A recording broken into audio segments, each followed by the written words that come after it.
খুবই সুন্দর কালামকারীর মধ্যে জামদানি একটা কালেকশন নিয়ে চলে এলাম, আর কালার গুলা তো জাস্ট ওয়াও। যারা আপুরা এখনো ঘরে বসে চিন্তা করছেন, আমি বলবো এই ড্রেসটার কথা কি মনে আছে? এই ড্রেসটা কিন্তু এত এত সেল হয়েছে, এত বেশি রেসপন্স পেয়েছি। এই ড্রেসটা পুরোপুরি ভাইরাল একটা কালেকশন আমাদের কাছে।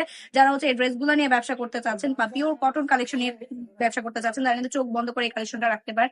এত বেশি প্রিমিয়াম কোয়ালিটির এই ড্রেসগুলো এত বেশি রিজনেবল প্রাইসে শুধুমাত্র তো আমরাই দিচ্ছি। তাবাসসুম ফ্যাশন মানে প্রতিদিন নতুন, প্রতিদিন একটা ভাইরাল কালেকশন, আর সবচেয়ে সুন্দর দামে এই ড্রেস গুলো দিয়ে দিব। মাত্র 450 টাকা এই সুন্দর সুন্দর ড্রেস গুলো দিচ্ছি। এখানে সব ড্রেস এত বেশি দাম বেড়ে গেছে ঈদ উপলক্ষে, আমরা কিন্তু এখন আমাদের সেই আগের অফারে এই সুন্দর সুন্দর ড্রেস গুলো দিয়ে দিচ্ছি। এত এত সেল হয়েছে, যারা নিয়েছে তারা কিন্তু অনেক বেশি স্যাটিসফাই, আলহামদুলিল্লাহ। আপনারাও যারা নিতে চাচ্ছেন, দ্রুত ইনবক্স করে ফেলেন। প্রত্যেকটা কালার কিন্তু অনেক বেশি সুন্দর। আপনি চাইলে 4 ডিজাইনেরও 4টা নিতে পারবেন বা 4 কালারেরও 4টা নিতে পারবেন। প্রত্যেকটা ডিজাইনের মধ্যে কিন্তু অনেক অনেক প্রিমিয়াম কোয়ালিটির একটা ভাইব দেয়, আর প্রত্যেকটা ডিজাইনের মধ্যে খুবই সুন্দর করে একটা পাক্কা পাঁচের নামাজি দোপাট্টা পেয়ে যাবেন 3 পিস গুলার মধ্যে। আর পেয়ে যাবেন 3 গজের জামার কাপড়, পেয়ে যাবেন 2.5 গজের একটা প্যান্টের কাপড়। যার যেটা লাগবে দ্রুত ইনবক্স করুন তাবাসসুম ফ্যাশন।